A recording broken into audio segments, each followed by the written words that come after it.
लाहौर की anti corruption court ने परवेज इलाही को गुजरात तरक्याती मंसूबे में करप्शन केस से बरी कर दिया है। ये बड़ी खबर आ रही है। लाहौर की एंटी करप्शन कोर्ट ने परवेज इलाही को गुजरात तरक्याती मंसूबे में करप्शन केस से बरी कर दिया है।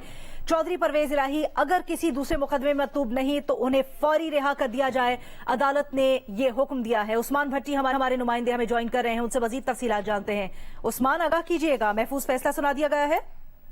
जी, चौधरी परवेज जो कि पाकिस्तान तहरीक इंसाफ के सदर हैं, आज उनको जो है एंटी करप्शन और पुलिस हुकाम की तरफ से जिला कचहरी में जुडिशल मजिस्ट्रेट के सामने पेश किया गया था। केस की समाअत हुई। जो एंटी करप्शन हुकाम है उन्होंने तहकीकात के हवाले से मजिस्ट्रेट को आगाह किया कि किन केसेस में हमने परवेज को गिरफ्तार किया है। एंटी करप्शन हुकाम का ये कहना था कि चौधरी परवेज ने जो बेज़ाब्तियां की हैं अपने दौरे हुकूमत में, जब वज़ीर-ए-आला पंजाब थे तो इन्होंने जो ठेके दिए हैं उनमें बदअनवानियां की हैं, जबकि जो चौधरी परवेज के वकील थे उनका ये कहना है कि ये सियासी बुनियादों पर मुकदमा जो है वो दर्ज किए गए हैं। उस केस के दलाइल होने के बाद जो है वो फैसला महफूज कर लिया गया था। चौधरी परवेज को तकरीबन 12 बजे के करीब जो है जिला कचहरी में अदालत में पेश किया गया था और जब फैसला महफूज कर लिया गया था उसके बाद चौधरी परवेज को एंटी करप्शन जो हुकाम है वो लेकर एंटी करप्शन हेडक्वार्टर चले गए थे। अब जो है वो फैसला सुना दिया गया है जिसमें उनको बरी-जुमा करार दे दिया गया है और ये फैसले में लिखा गया है कि अगर वो किसी और केस में मतलूब नहीं है तो उनको फौरी तौर पर रिहा कर दिया जाए। अब जाहिर है कि अगर उन पर कोई और मुकदमा होगा तो उसमें पुलिस हुकाम या FIA हुकाम या नैब हुकाम जिनको वो मतलूब हैं तो वो मुकदमा दर्ज करके उनको दोबारा गिरफ्तार कर सकते हैं, मगर अभी तक कोई ऐसी चीज सामने नजर नहीं आ रही। अच्छा उस्मान भट्टी, ये बताइएगा, ये केस ही खत्म कर दिया गया है आपके मुताबिक, जो फैसला सुनाया गया है और बरी करने का हुक्म दिया गया है अदालत में? क्या एंटी करप्शन के वकील ने ये बताया था कि उनके खिलाफ दीगर मुकदमात हैं, शायद कोई 5 की तादाद? जी, जो एंटी करप्शन हुकाम थे जाहिर है वो तो उन मुकदमात का बताएंगे जो एंटी करप्शन हुकाम ने दर्ज किए हैं।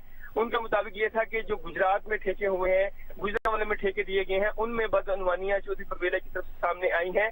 अब अगर पुलिस को या नैब को या FIA को किसी केस में मतलूब है तो दोबारा उनकी गिरफ्तारी डल सकती है। हमने ये भी देखा कि वहां पर जो चौधरी परवेज के वकील थे उनकी तरफ से इस बात पर इसरार किया गया, जो जज साहब का रिटायरिंग रूम था वहां पर जाकर उन्होंने गुफ्तगू की कि चौधरी परवेज को अभी आप पुलिस हुकाम के हवाले ना करें क्योंकि हमें डर है कि ये इन पर और दूसरा कोई मुकदमा डाल सकते हैं। तो जज साहब ने वुकला की भी सुनी, एंटी करप्शन हुकाम की भी सुनी, पुलिस हुकाम की भी सुनी। पुलिस हुकाम का ये मौकफ था कि क्योंकि सिक्योरिटी के हालात ऐसे हैं कि यहाँ पर कोई बदमजी हो सकती है। अच्छा उस्मान, ये भी वाज़ेह कीजिएगा, गुजरात तरक्याती मंसूबे में तो उनको बरी कर दिया गया है, फौरी रिहाई का हुक्म दिया गया है, लेकिन अगर कोई दीगर मुकदमा एंटी करप्शन से मुतालिक उनके ऊपर है तो फिर तो क्या उनकी रिहाई टल जाएगी और उनको मजीद हिरासत में रखा जा सकता है? जी, अगर कानून तो ये कहता है कि अगर किसी और लॉ एनफोर्समेंट एजेंसी के इदारे को चौधरी परवेज मतलूब है किसी भी केस में तो वो जो इदारा है वो चौधरी परवेज को अपनी तहवील में लेकर गिरफ्तारी डाल सकता है। आज जो केस की समाअत हुई जिला कचहरी में वो सिर्फ और सिर्फ एंटी करप्शन में जो मुकदमा दर्ज थे उस हवाले से जो है एंटी करप्शन ने कल गिरफ्तार किया चौधरी परवेज को उनके घर के बाहर से। आज जो है वो जिला कचहरी में प्रोड्यूस किया गया उन्हें और एंटी करप्शन हुकाम ने अपने दलाइल दिए, जबकि चौधरी परवेज के